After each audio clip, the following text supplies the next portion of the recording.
Mga Karomi TV, mga ka-BBM, pag-usapan po natin ang pagsiba kay PNP Chief Nicolas Torre. Sa bagay, nung nabalitaan ko na sinibak itong si PNP Chief Nicolas Torre, ay hindi na rin ako nagulat. No? Yung iba dyan talagang magugulat.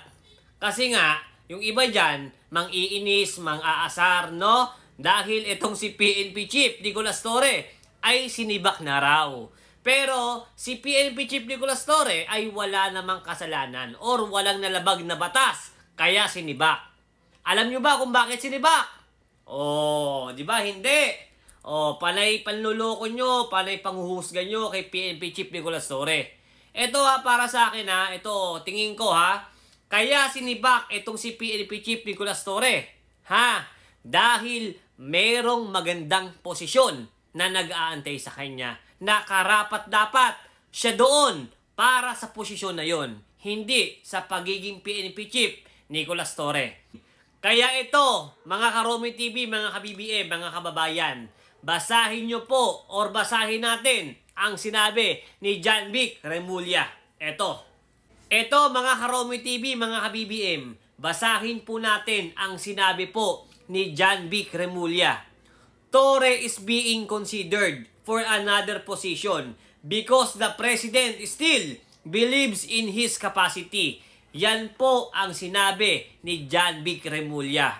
Ayan mga Karomi TV, mga ka-BBM, lumalabas na na merong magiging posisyon itong si dating PNP Chief Nicolas Torre.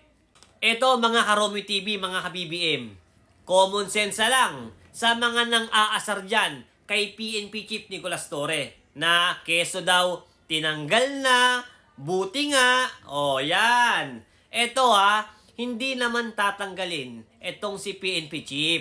Talagang may mission lang talaga at merong katungkulan na nararapat sa kanya, hindi ang PNP Chief.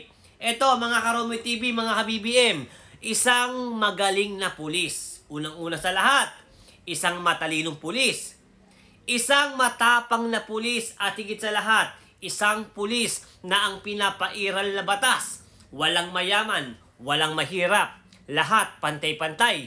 Basta't may kasalanan ka, aarestuhin ka. Ayan, si PNP Chief Nicolas Torre. Ganyan kagaling bilang isang pulis at ganyan kagaling bilang isang PNP Chief Nicolas Torre.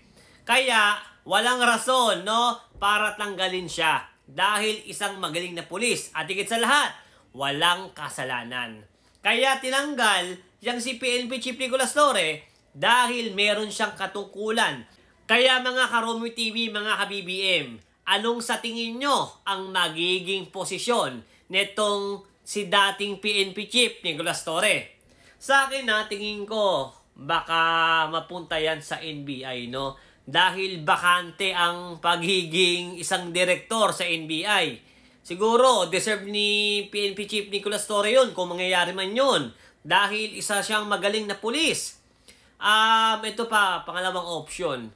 Tingin ko doon sa DPWH, Kasi itong si PNP Chief Nicolas Torre ay isang magaling na pulis. Talagang walang sinasanto. Talagang kung may kasalanan ka, may kasalanan ka. Walang tropa-tropa, walang kaibig-kaibigan. Basta't may kasalanan ka, aarestuhin ka. Tingin nyo mga Karomi TV, kasi ayun ang opinion ko, tingin ko lang naman kayo, anong sa tingin nyo? Ano ang magiging pwesto or anong magiging trabaho ni dating PNP Chief Nicolas Torre? I-comment nyo sa comment section. Yun lang.